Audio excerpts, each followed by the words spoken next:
الله أكبر الله أكبر الله أكبر الله أكبر أشهد أن لا إله إلا الله أشهد أن لا إله إلا الله أشهد أن محمدا رسول الله أشهد أن محمدا رسول الله حي على الصلاة حي على الصلاة حي على الفلاح حي على الفلاح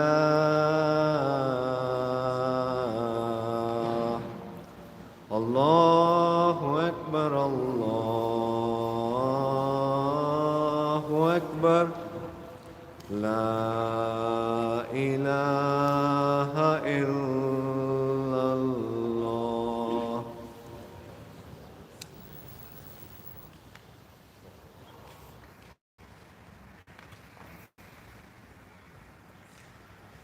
إن الحمد لله نحمده ونستعينه ونستغفره ونؤمن به ونتوكل عليه ونعوذ بالله من شرور أنفسنا ومن سيئات أعمالنا من يهده الله فلا مضل له ومن يضلل فلا هادي له وأشهد أن لا إله إلا الله وحده لا شريك له وأشهد أن محمدا عبده ورسوله صلوات الله وسلامه عليه وعلى آله وصحبه وسلم تسليما كثيرا.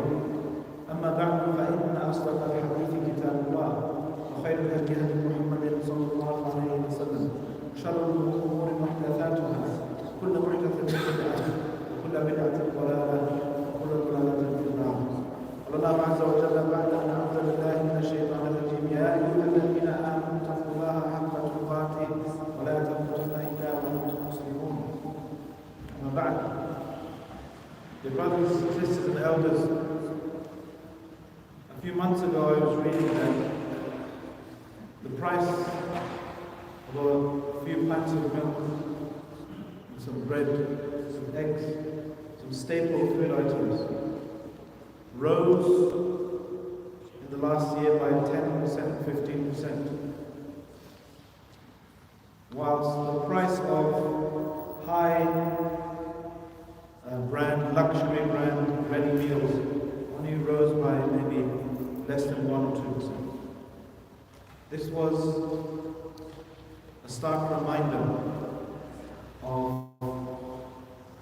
a whole host of un-Islamic practices in our businesses, in our societies, in our economy, in our politics, coming together to produce what people are calling now the worst cost of living crisis in generations.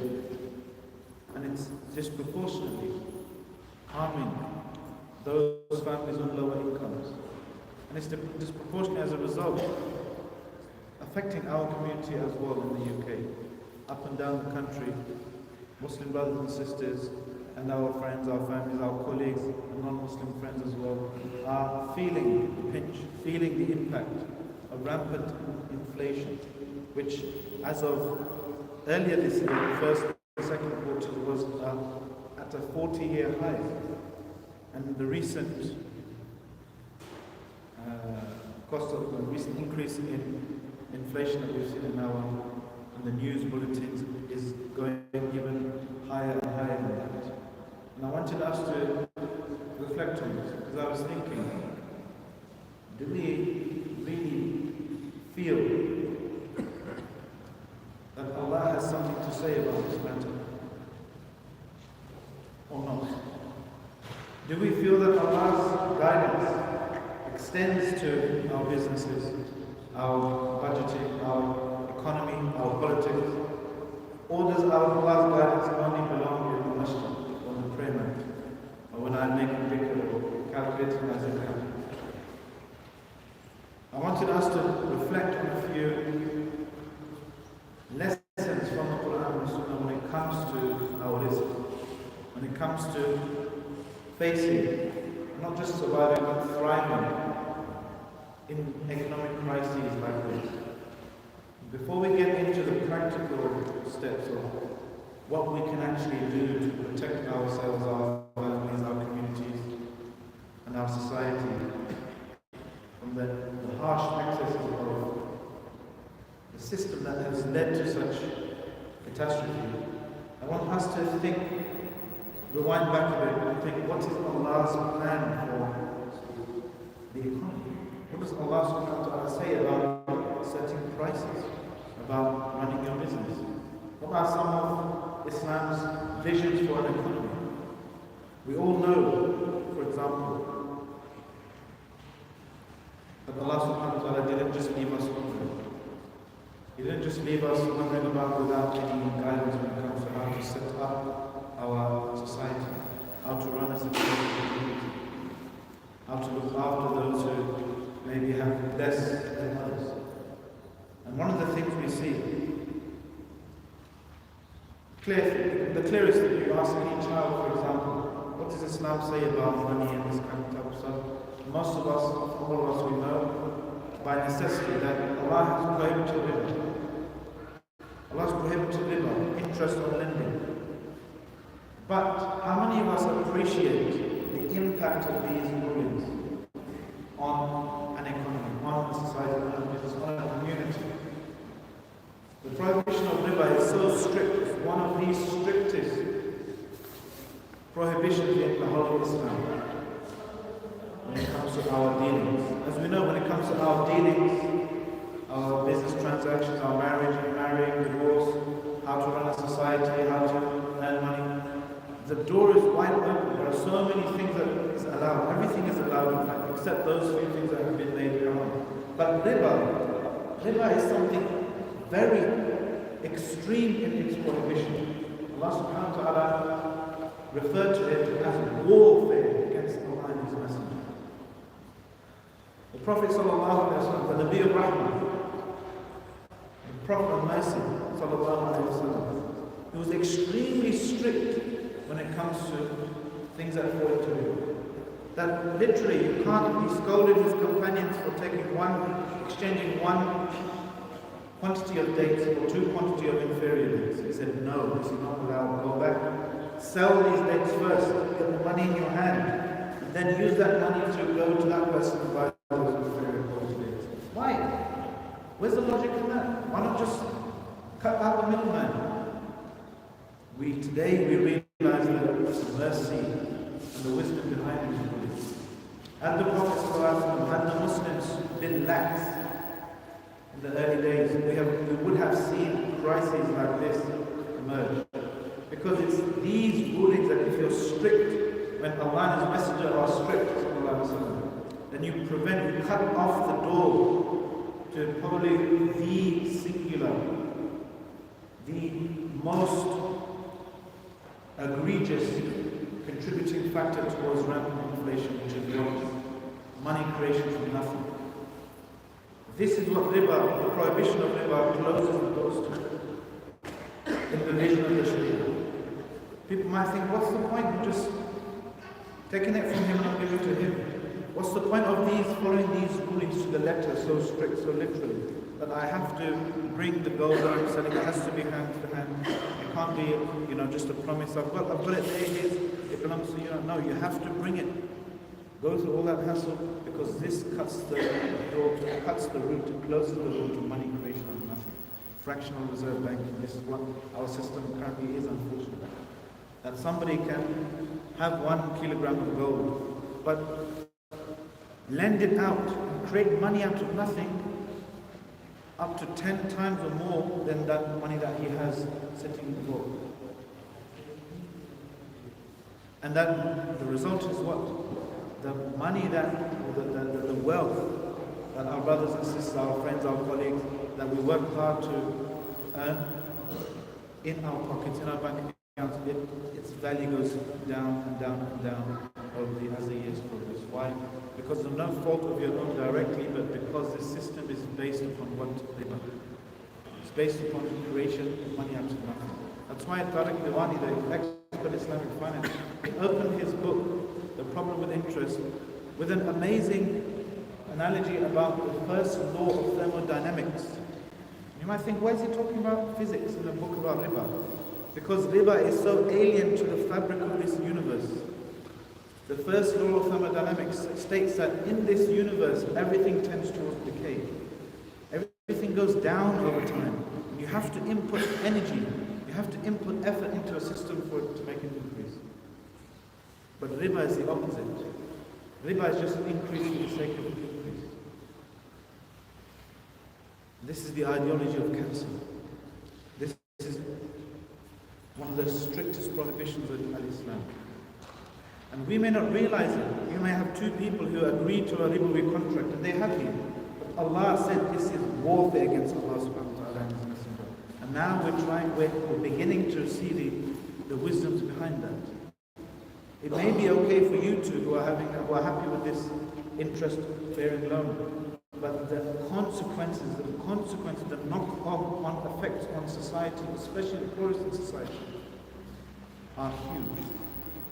This whole category of the so-called third world, the global south, the poorest countries in the world, are the richest countries when it comes to resources, but they're paying what? Interest.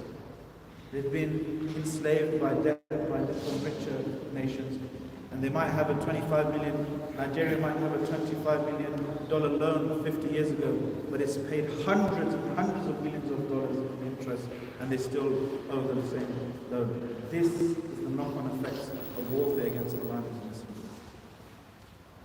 So we begin to appreciate the guidance Allah subhanahu wa ta'ala has given. Not only the prohibition of riba, but there's another word in the Sharia that means the same as riba, but it's good.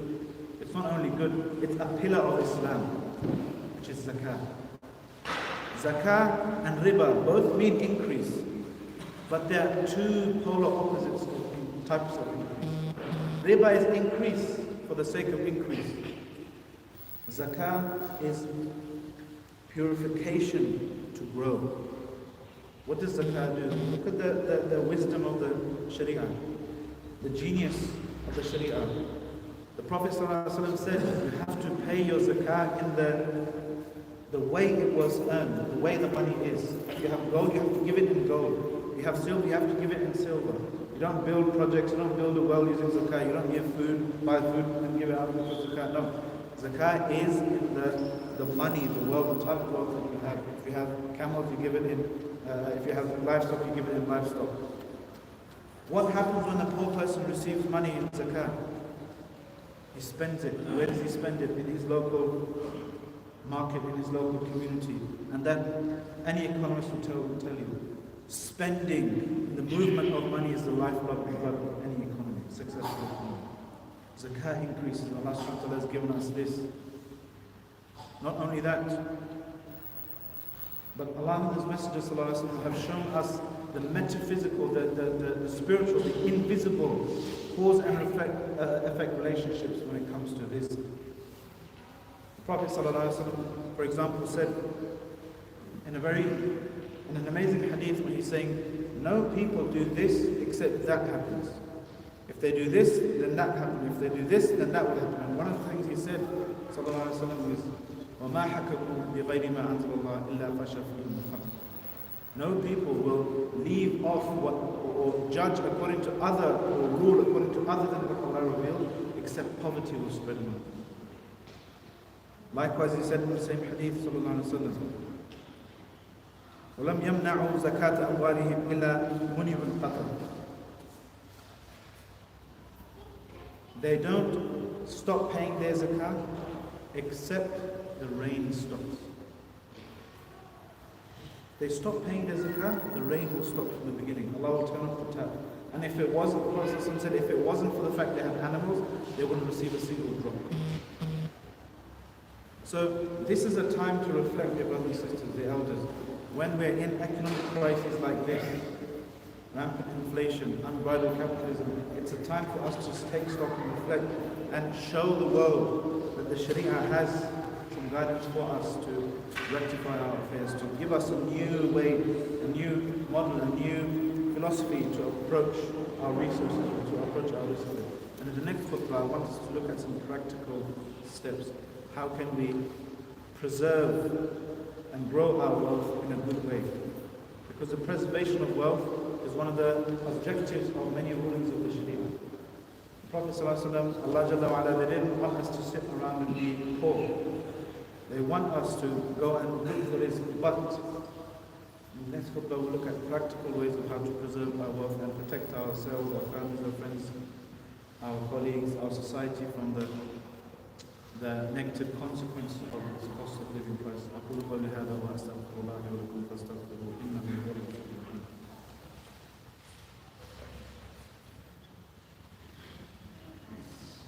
الحمد لله رب العالمين والصلاة والسلام على أشرف الأنبياء والمرسلين نبينا محمد وعلى آله وصحبه أجمعين. So Islam has something to say when it comes to economics. Some of these things are outside of our control, like what the banks are doing and so forth. But some of these things are within our control, like how I run my business, how I run my family's budget, or what campaigning I do to make change on a bigger societal level. But practically speaking now, what can we do when it comes to this cost of living crisis? I've got a few practical steps for us to take when it comes to our mind, and a few practical steps when it comes to our actions.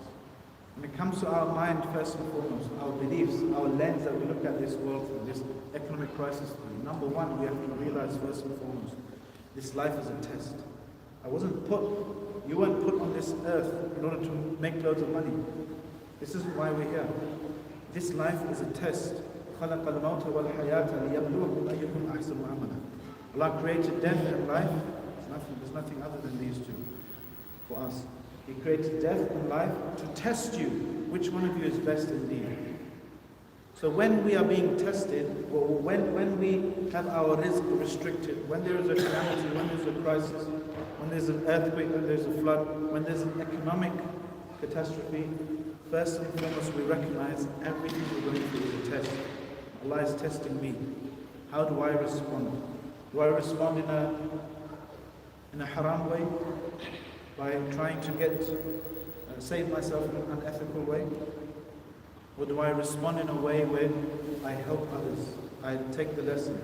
I refrain from doing things which are displeasing to Allah subhanahu wa ta'ala. Linked to this, so number one, life is a test. Number two, remember that our rizq is written, preordained above the heavens, before the heavens and earth was even created. Prophet sallallahu alayhi wa sallam said, كتب الله مقادير الخلائق قبل أن يخلق السماوات والأرض ب50,000 سنة.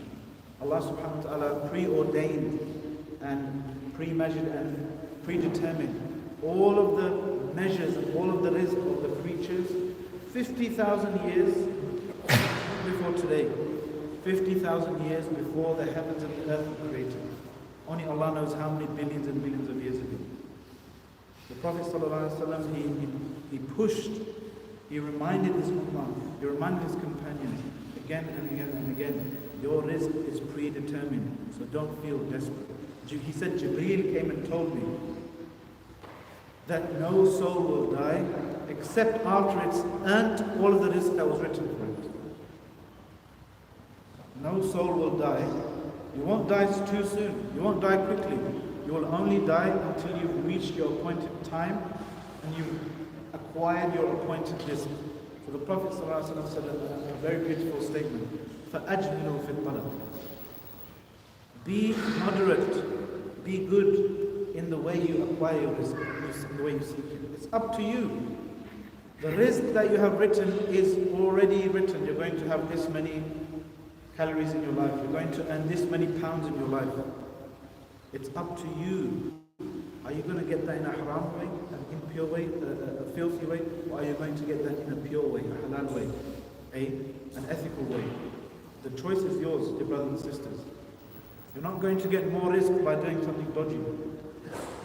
The rizq is the same. It's up to us. How do I go and acquire the rizq?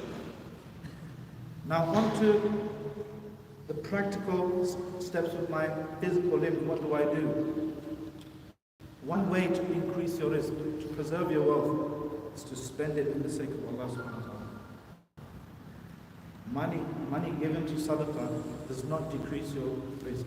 In fact, Allah subhanahu wa ta'ala said the opposite. The Prophet sallallahu alaihi wasallam said that Allah said, "Anfiq ya ibn Adam, unfiq alayk." Spend, O son of Adam, I will spend on you. Who doesn't want Allah to spend on you? This is a test of our iman. When people are trying to scare us about a crisis, if you see someone who is in more desperate need than you, give to them, Allah will spend on you. We should increase our sadaqah in times of hardship. Secondly, ibadah, carrying on and constantly worshipping Allah subhanahu wa ta'ala consistently. Don't miss any prayers, don't miss your obligations, but increase as much as possible your ibadah, because this is a means to increase your rizq. The Prophet ﷺ said that Allah says, "O son of Adam, take time out to constantly worship me, and I will fill your heart with contentment, and I will remove poverty from you." So ibadah, worshipping Allah, is a way to increase your rizq. So number one, giving sadaqah. Number two, ibadah, increases your rizq. Number three, tawbah increases your rizq. Asking Allah for forgiveness, coming back, repenting from a sin, increases your rizq. Nuh alayhi salam, so many different prophets said this to their people. Nuh alayhi salam summarizing, he says, فَقُلْتُ اسْتَغْفِرُوا رَبَّكُمْ إِنَّهُ كَانَ غَفَّارًا يُرْسِلِ السَّمَاءَ عَلَيْكُمْ مِدْرَارًا. I said to them, O Allah, I said to them, make istighfar of your Lord, seek your Lord's forgiveness. He's the most forgiving, the all-forgiving one. He will open up the heavens for you and start providing for you, and He will give you more sons and more wealth and make you gardens and this type of rizq. Tawbah. Asking Allah's forgiveness sincerely for a sin that you committed. It increases your rizq, opens up doors for rizq for you to meet. It may be that the sin that I did years ago, I didn't feel enough tawbah for it, I didn't make tawbah to Allah for it, but that is putting a pause on my rizq. And I need to ask Allah's forgiveness in order to open that tap up again. Number four. So number one was increasing your sadaqah. Number two, increasing your ibadah. Number three, increasing your tawbah. Number four, join the ties of kinship. The Prophet ﷺ said, "Man ahabba an yubsata lahu fi rizqi wa an yunsa'a lahu fi athari falyasil rahimah." Whoever wants that their life is extended and their rizq is expanded, let him join the ties of kinship, the ties of his relatives, his family. This is a way to increase our rizq. And number five, I'll finish with the fifth one. Number one was what? Sadaqah. Number two, ibadah. Number three, tawbah. Number four, joining the ties of the family, the extended family, joining the ties of kinship. And the fifth thing that increases your rizq, dear brothers and sisters, is shukr, showing gratitude. Allah Jalla wa Ala said, وَلَئِن شَكَرْتُمْ لَأَزِيدَنَّكُمْ وَلَئِن كَفَرْتُمْ إِنَّ عَذَابِي لَشَدِيدٌ.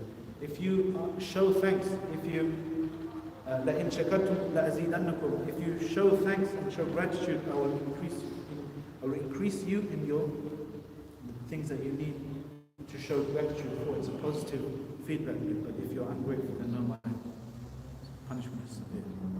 So we ask Allah subhanahu wa ta'ala to shield us from the harms, and our families and our communities from the harms of this cost of living crisis, and to expand our rizq, to give us pure rizq. ربنا آتنا في الدنيا حسنة وفي الآخرة حسنة وقنا عذاب النار واعف عنا واغفر لنا وارحمنا أنت مولانا فانصرنا على القوم الكافرين وصلى الله وسلم وبارك على نبينا محمد وعلى آله وصحبه أجمعين. أقيموا الصلاة.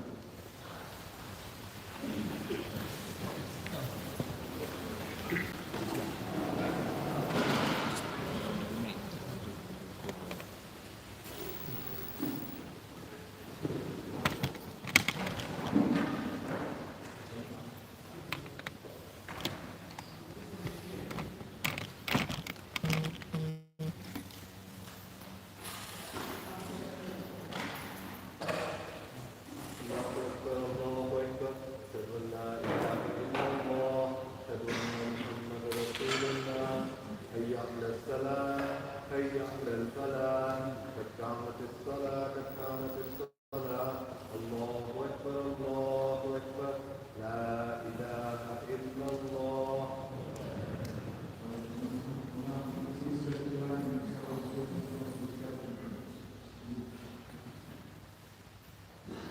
الله أكبر.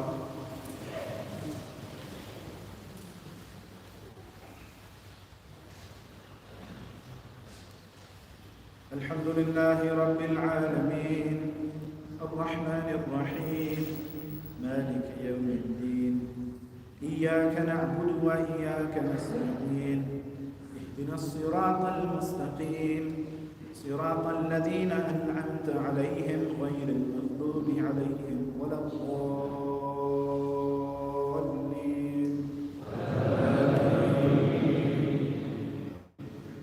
سبح اسم ربك الأعلى الذي خلق فسوى والذي قدر فهدى والذي أخرج المرعى فجعله غثاء أحوى سنقرئك فلا تنسى إلا ما شاء الله إنه يعلم الجهر وما يخفى ونيسرك لليسرى فذكر إن نفعت الذكرى سيذكر من يخشى ويتجنبها الأشقى الذي يصلى النار الكبرى ثم لا يموت فيها ولا يحيا قد أفلح من تزكى وذكر اسم ربه فصلى بل تؤثرون الحياة الدنيا والآخرة خير وأبقى إن هذا لفي الصحف الأولى صحف إبراهيم وموسى.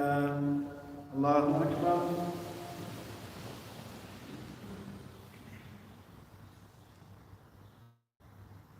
سمع الله لمن حمده. الله أكبر.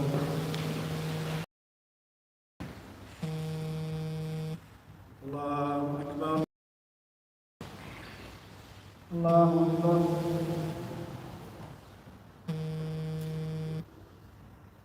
الله أكبر.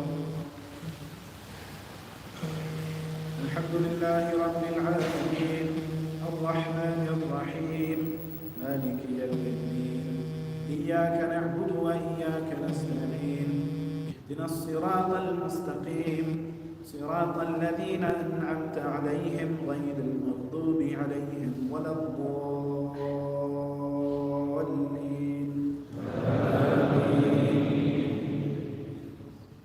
أفلا ينظرون إلى الإبل كيف خلقت وإلى السماء كيف رفعت وإلى الجبال كيف نصبت وإلى الأرض كيف سطحت فذكر إنما أنت مذكر لست عليهم بمسيطر إلا من تولى وكفر فيعذبه الله العذاب الأكبر إن إلينا إيابهم ثم إن علينا حسابهم.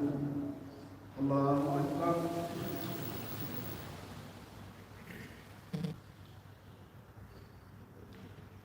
سمع الله لمن حمده. الله أكبر.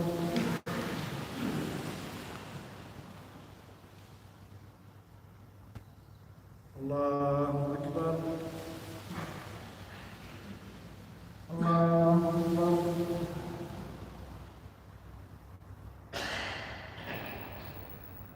الله أكبر.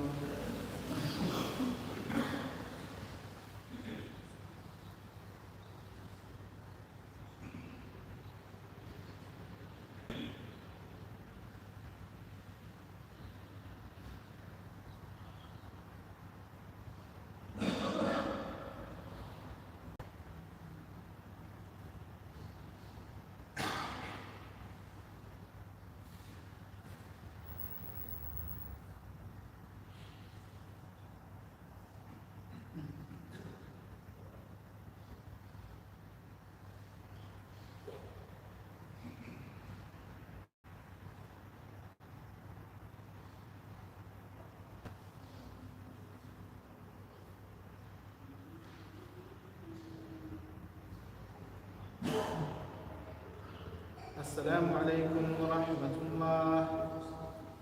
السلام عليكم ورحمة الله.